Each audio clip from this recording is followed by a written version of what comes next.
Hello friends, સ્વાગત છે તમારું મારી ચેનલ રંજનની રસોઈમાં। તો આજે આપણે બનાવશું એકદમ બજાર જેવી એકદમ ઘાટી અને ઠંડી ઠંડી મેંગો લસ્સી।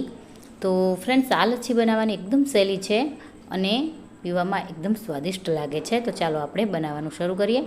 તો મેં અહીંયા મેંગો લસ્સી બનાવવા માટે એક કેસર કેરી આવી લીધી છે। એને આપણે ધોઈને છાલ ઉતારી અને એનો પલ્પ કાઢી લેવાનો છે। ફ્રેન્ડ્સ, તમે અહીંયા છાલ ઉતારીને એનો પલ્પ કાઢી શકો છો। હું અત્યારે અહીંયા આ રીતે ચેક્સ કરી અને ચમચીની મદદથી આ રીતે બધો જ પલ્પ હું કાઢી લઉં છું।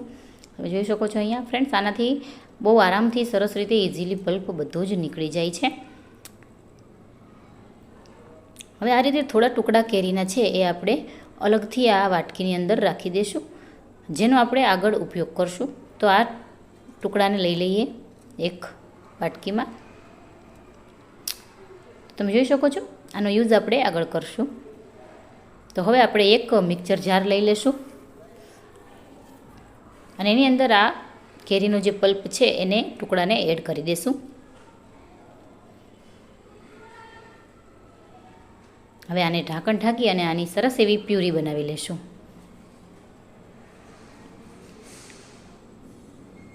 તો ફ્રેન્ડ્સ, મિક્સરમાં આપણે કેરીને સરસ પીસી લીધી છે અને એકદમ સરસ સ્મૂથ પ્યુરી બનાવી લીધી છે। હવે આપણે આને એક વાટકીમાં કાઢી લેશું અને સાઈડમાં મૂકી દઈશું। અને હવે આપણે અહીંયા 500 ગ્રામ જેવું દહીં લીધું છે। આ દહીંને આપણે થોડુંક પહેલાં એક વલોણાની મદદથી થોડુંક ફેટી લેશું, જેથી થોડું સ્મૂથ થઈ જાય। તો લસ્સી બનાવતી વખતે આપણે દહીંને એકદમ સારી રીતે સ્મૂથ થાય ત્યાં સુધી આપણે એને વલોવાનું હોય છે। તો હવે આપણે આની અંદર ખાંડ એડ કરશું। તો અત્યારે મેં 500 ગ્રામ દહીંની અંદર 100 ગ્રામ જેવી ખાંડ લીધી છે।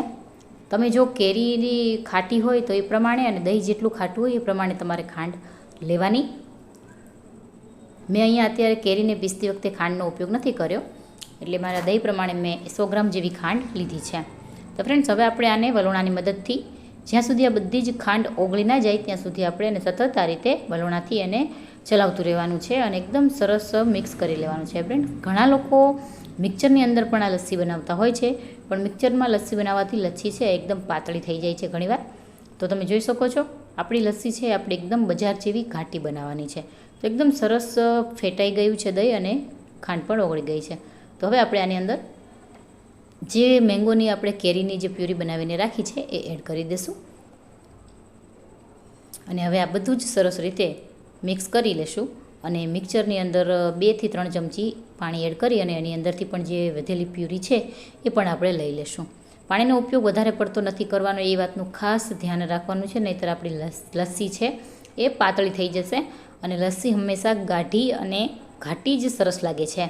તો હવે બધું જ એને ફરી એકવાર આ રીતે મિક્સ કરી લઈએ, સરસ એકરસ થઈ જાય ત્યાં સુધી। તો એકદમ સરસ તમે જોઈ શકો છો થઈ ગઈ છે। તો ફ્રેન્ડ્સ, જો બજાર જેવું ટેક્સચર આવ્યું છે, એકદમ સરસ ખાટી અને સ્મૂથ લસ્સી આપણી બનીને તૈયાર થઈ છે।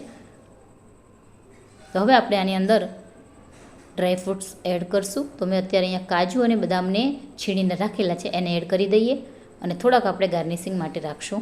તો ફ્રેન્ડ્સ, તમે આની અંદર જે પણ એડ કરવા માંગો તે ડ્રાયફ્રૂટ્સ એડ કરી શકો છો। જો તમને ફાવે તો તમે ઇલાયચીનો પાવડર પણ એડ કરી શકો છો। તો સરસ એવી લસ્સી તૈયાર થઈ ગઈ છે। હવે આને ફ્રીજમાં મૂકી ઠંડી કરી અને હવે આપણે આને સર્વ કરશું। તો ફ્રેન્ડ્સ, મેં અહીંયા 2 ગ્લાસ લીધા છે, એની અંદર આપણે જે આગળ કેરીના પીસ ટુકડા કરીને રાખ્યા હતા એને આપણે સૌથી પહેલાં અંદર એડ કરશું।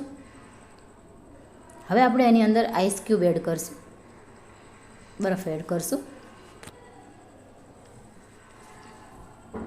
અને હવે આપણે એકદમ ઠંડી ઠંડી આપણી લસ્સી એડ કરશું। તો ફ્રેન્ડ્સ, જોઉં તમે એકદમ બજાર જેવું ટેક્સચર ને એકદમ ઘાટી લસ્સી બનીને તૈયાર થઈ છે, જોઈ શકો છો તમે, અને જોતાં જ પીવાનું મન થઈ જાય એવી લસ્સી તૈયાર થઈ છે। ફ્રેન્ડ્સ, તમે પણ આ લસ્સીને ઘરે એકવાર જરૂરથી ટ્રાય કરજો। હવે આપણે ઉપરથી કાજુ બદામનું કતરણથી આપણે ગાર્નિશ કરશું।